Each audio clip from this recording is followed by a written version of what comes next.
When I was growing up, one of my favorite movies was like lots and lots of people around the world, Star Wars. I remember we had an old VHS tape that my dad had taped off TV when it aired sometime in the early 80s of the first or episode 4 or New Hope, like back then the only one. And I really liked it, and then I didn't realize there were more until I was in second grade, and they said, "Oh, you know, there's 2 more, don't you?" And I said, "No, I didn't." And they rented them, and they just blew my mind and captivated my imagination in a way that really nothing had before, and really nothing yet has since. Although there maybe are some things that come close. And even though I'm much older now, even though it's been more than 20 years, that interest has not waned. Now I don't own any costumes. Uh, Although as I grow more wealthy, who knows, it may happen. Um, you know, and the aside from the fact that I really enjoyed the movies, uh, they are actually very interesting because of the astonishing degree of their popularity.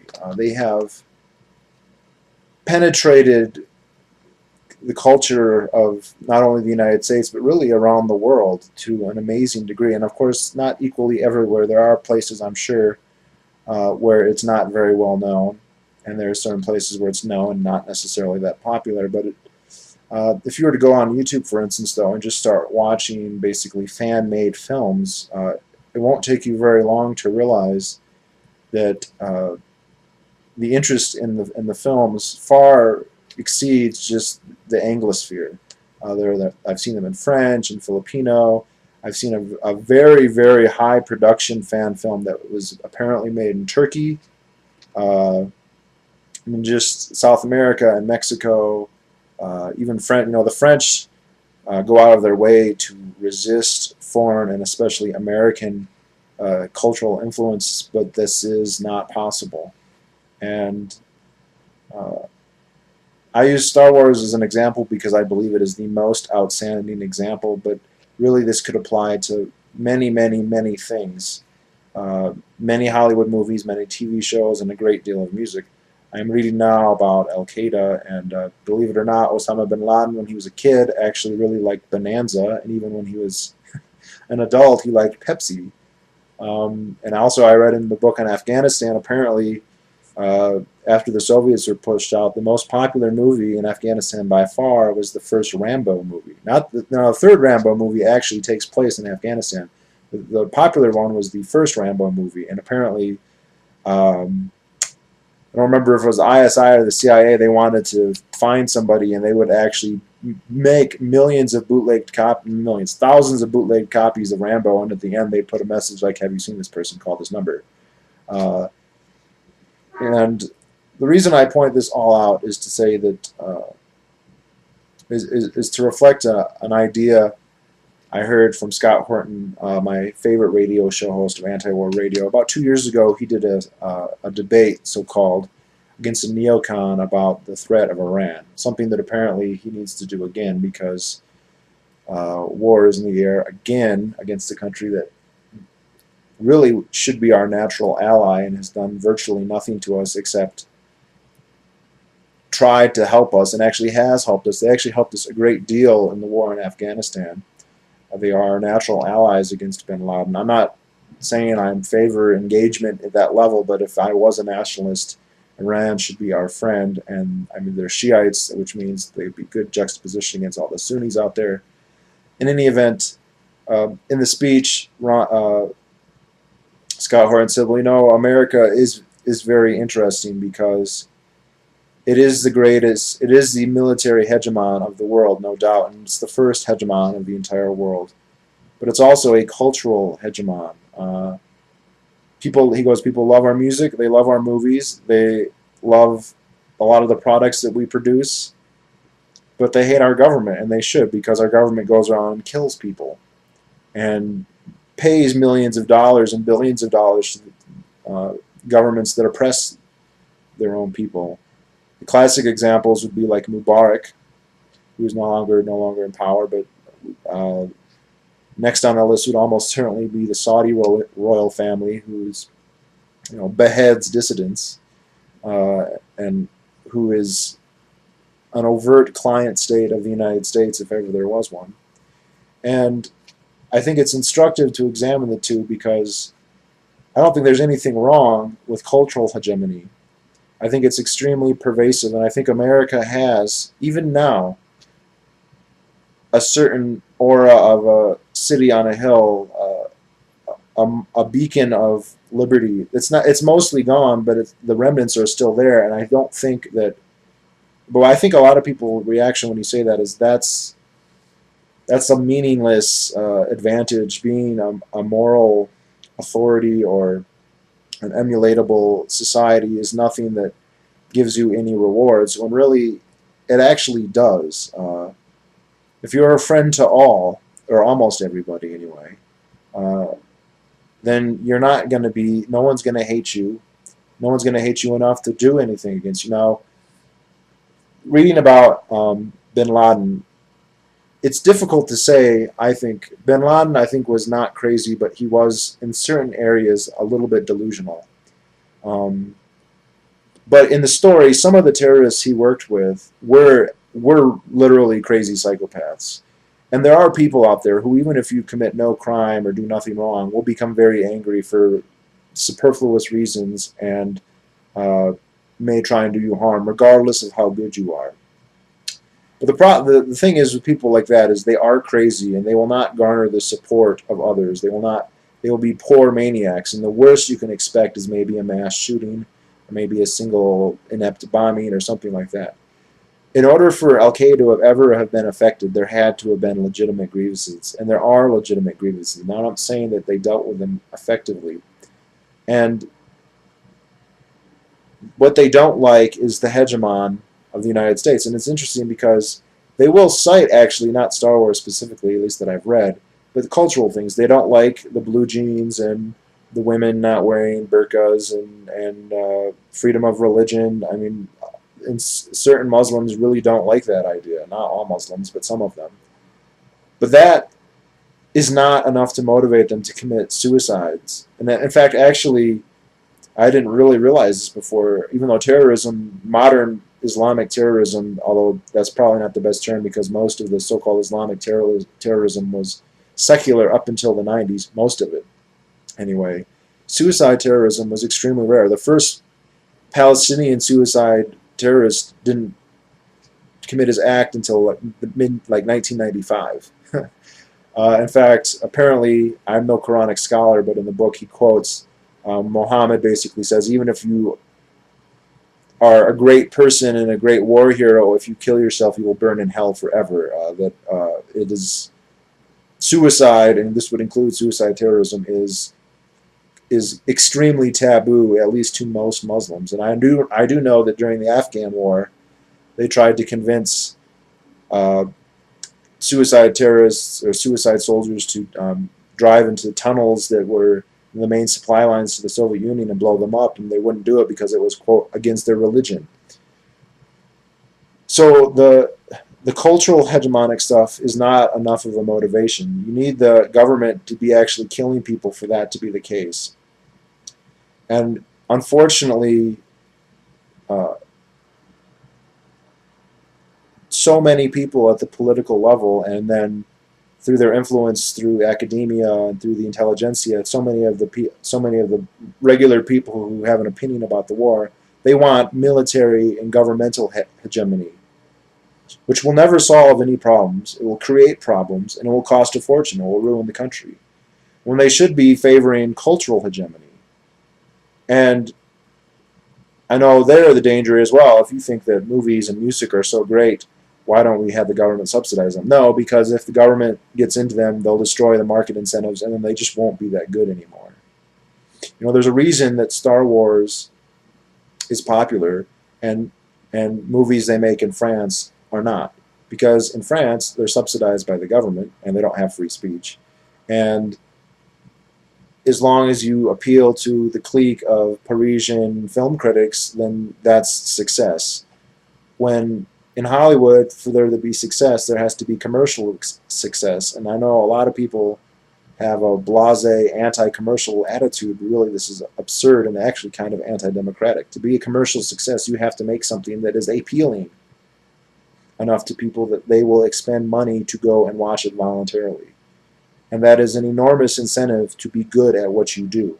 And I'm not the first, I'll be the first to say I don't think everything Hollywood makes is worth anything, and I don't go to that many movies every year, and I don't buy that many, and I don't spend a ton on media.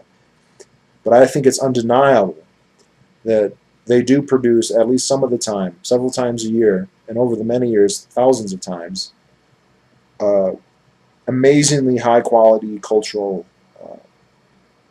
uh, works of art is basically what they are. I mean, they're equivalent to like a Wagner opera or a Mozart symphony, I think. I mean, they're different media, but it's on that caliber. And of course, as I mentioned, Star Wars is, I think, the outstanding example of that. That I think will undoubtedly, it already really has at this point, surpassed, uh, I think, probably any other art creation ever in history. Even Michelangelo's David or the Sistine Chapel. I mean, the only things I can even think of that I would even put on the same caliber would be like the pyramids, something like that. And you even wonder if that's even a fair comparison. Or another thing I really like is Michael Jackson. I know he's dead, but if you just look at his amazing skills as a dancer and a singer, and less so as a songwriter, although he mostly hired people to write his songs, but still, that is enormously powerful. And it doesn't kill anybody, and it's not enough of a motivation to get people to actually create a network of terrorism. You might get some crazy person who draws a fence at Michael Jackson and then goes on a killing spree. That could happen. That kind of stuff has happened. Or who is it that said Jodie Foster made it? Yeah, the guy who tried to shoot Reagan said Jodie Foster made him do it, or he did it to win her approval or whatever. That's a sad story, but unfortunately, there are practical limitations to what a person like that can do, and so we shouldn't worry about it that much.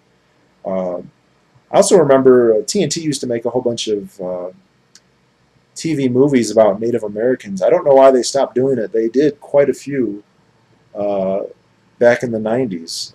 And it seems like the early 90s were a real revisionist period for Native Americans in media, especially because of Dances with Wolves, but for any number of other reasons. Anyway, in their movie about Geronimo, there's an interesting scene where they're on the reservation, they're waiting in line to get their measly aliquot of food, and the soldiers are playing baseball. This would be in the 1880s. And the ball rolls out of bounds and rolls to the feet of this Apache kid. And he goes and picks up the ball, and Geronimo chides him. And when I watched this when I was a kid, I didn't really get it, and it kind of just seemed kind of weird fluffiness to me. But what Geronimo said to him is that the ball has power. He said it's not a gun, it's not a horse, it's not the cavalry, but it's much more powerful than that, because it gets you in here. It gets in here and you can't get it out. And you look at films and music; those are probably the big two. To a lesser extent, things like books. They have influence and power, and I think that the testament to America, the positive testament to America, is going to be this cultural hegemony, this cultural contribution. In a certain sense, it doesn't make sense to call it hegemony, because that implies some kind of domination, some kind of coercive domination. And cultural hegemony isn't like that at all, because it's voluntary. If somebody honestly doesn't like Star Wars, then they don't have to watch it. And I have eclectic taste myself, and I don't consume all the media that's produced, and I don't pretend to say that I'm ever going to. But I mean, and it's sad because so many people are so focused on thinking of the political, military kind of aspect, and they say, yes, the United States is the world hegemon, but they're talking about the evil empire, the destructive butcher machine. That I wish to God had never been awakened, but it was. In principle, at the end of the 19th century. Some people might say the Civil War, although I actually believe that there was a return to normalcy after the Civil War. But definitely by the Spanish-American War, it kind of woke up. And then it kicked into high gear on World War II in basically 1940, and it never went to fucking sleep again after that. And that has been a destructive force in humanity. But I actually believe if we were to come home, maybe apologize, there's still, I mean, these people like the Osama bin Laden types, they're pissed as hell, and getting an apology is not likely to change their mind. A lot of them have been tortured. Not bin Laden, of course, he's dead, but a lot of the Egyptians were tortured, and the Saudis didn't torture quite as much, but many of them have been tortured, and they are basically psychopaths, and they're not going to change their minds. But without the support of other people, then their prospects are limited, and they will actually alienate themselves. And cultural hegemony will not motivate enough support to fuel their hatred. So, also, if we got rid of the government, or at least reduce it considerably, our cultural hegemony would be greater, because we would be richer, and we'd be able to afford to be even more eclectic in our tastes.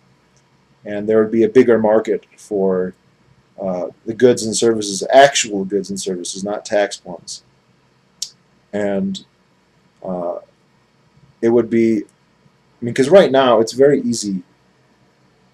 You know, China, even though we're not in any kind of hot war with China, the Chinese communists can say, look, freedom's great and all, but the Americans are very powerful and they're very dangerous, and we have to be in a position where we can resist them.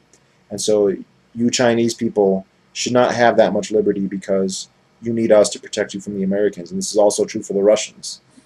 Those are the big two. And if it was clear that was not really true, that the only thing that Americans were going to invade with was going to be blue jeans and awesome music and cool movies, then that justification would be hard to make, a lot harder anyway. Because now it's basically true. I mean, as Americans, we don't like to say it, but America is an aggressive invader. It's done it to many countries with almost complete impunity, and this supports the or plays into the hands of the states the very states we aim to hurt. This plays into Kim Jong-il's hands, and Jiang Zemin. He's not the premier anymore, is he? I forget who it is now in China. It used to be Jiang Zemin. Now it's somebody else. Or Putin. You know, Russians still don't like Americans, even though we never got into a war with Russia, at least a hot one. Not until way back, until after World War I, there was a little bit, but not much. But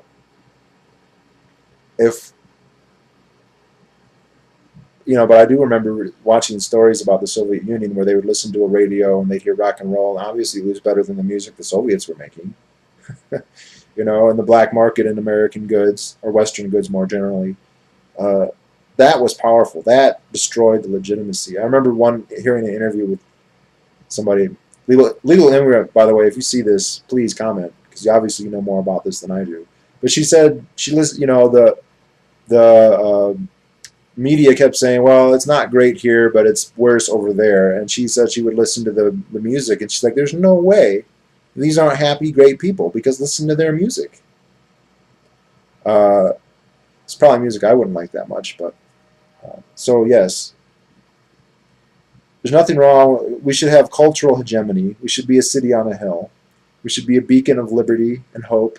We should have open borders, and we should let people who want to come here, and build their own lives, and in the process they'll enrich all of us and the rest of the world. And we shouldn't, instead of that, what we do is we actually tax all our culture, and we actually make our cultural hegemony less, and we discredit it by our wars and our killing. And it's disgusting, and it's ruining this country and the world. And also, although it's not as bad as I think it was in maybe the 80s, there's always this risk that, like, we could have world suicide because of the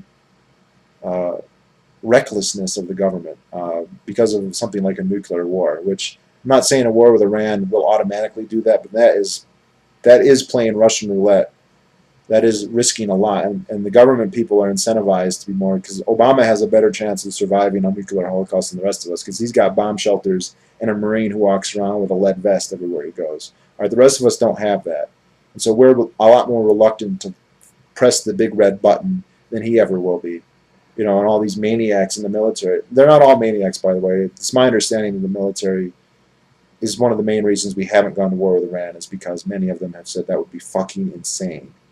As Scott Horton said in that same video, if we ever got in a war in Iran, our troops in Afghanistan and Iraq would be fucked. But what does that matter to Obama, right? What does that matter to Bill Kristol and all the Republican chicken hawks? Not just the Republican. God, I hate chicken hawks. Fucking idiots. Anyway, Star Wars is awesome. That's how we conquer the world with Star Wars. I do think in a couple thousand years they're going to look back and they're going to say, look, everyone's watching this one movie or these couple movies in this one language, this English language. Uh, by then, everyone will speak a derived language. All languages will be Indo-English, and they'll say, well, back then there actually used to be thousands of languages, and they weren't related to English, and English was just part of the Indo-European languages, and now everyone speaks, just pure hypocrisy. Maybe we'll all be a unified brain by then. I don't know, but it's the way to go. It'll be a lot more fun. It'll be a lot more prosperous, and we won't have to worry about pissing off a whole bunch of people who have legitimate grievances to go far enough to just start killing innocents. And he does make it clear in the book also, which I should show, this book, which I highly recommend. Although the Quran is like the Bible in that it's a big book and you can read a lot out of it.